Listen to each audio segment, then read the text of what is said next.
So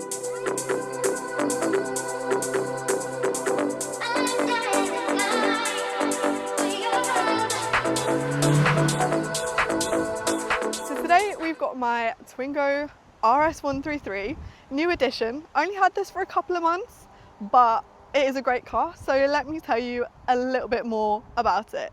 Now, this isn't the most perfect example. It's a little bit rough around the edges, but it was cheap. We were on a bit of a budget. Over here, you've got your nice, sporty little checkered flag stickers. They're a bit worse for wear at the moment, but they give the car a little bit more character.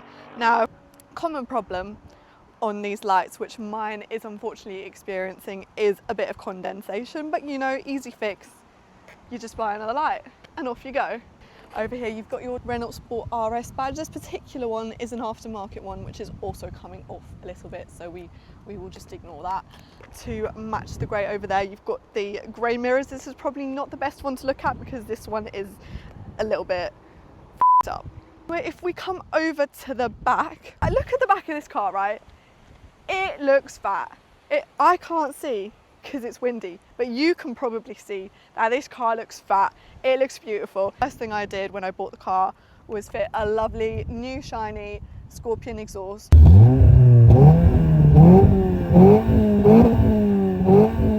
We pop this open. You see, it's quite a fun little thing. You just stick your finger under there and it pops up. Now in the boot we've got enough room for Ross Kemp.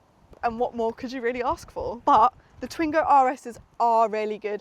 You've got these seats on rails, so you can either have boot space or passenger legroom, whichever one takes your fancy. And if you want even more room, you can fold the seats all the way back down or just get rid of them altogether and you have got plenty of space. It's actually a really practical car.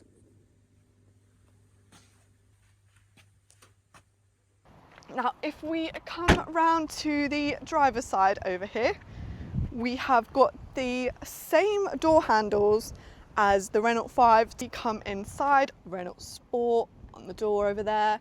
We have the beautiful Renault Sport sort of on their way to bucket seats. We're not quite there.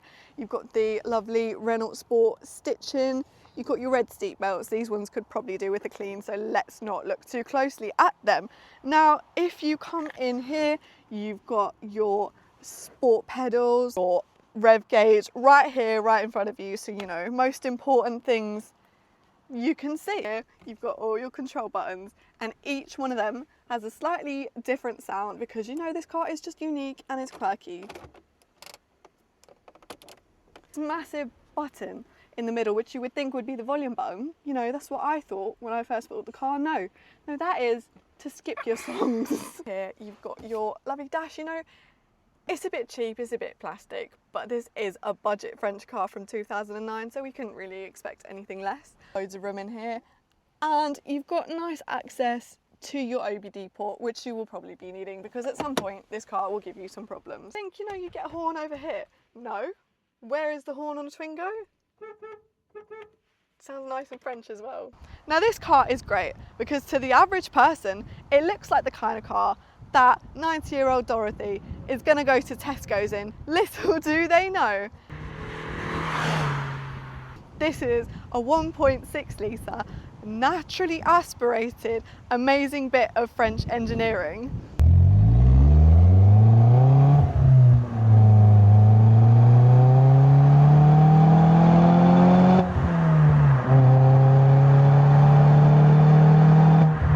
This car is great because it's cheap to run, cheap on insurance and cheap to buy.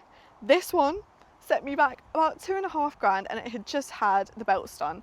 Now I know it's not the most perfect, but for a fun, cheap car, I really couldn't ask for any more. The miles per gallon it gets is about 40, maybe a little bit more if you're driving more sensibly, and less if you want to put your foot down and hear the amazing sound of that naturally aspirated 1.6.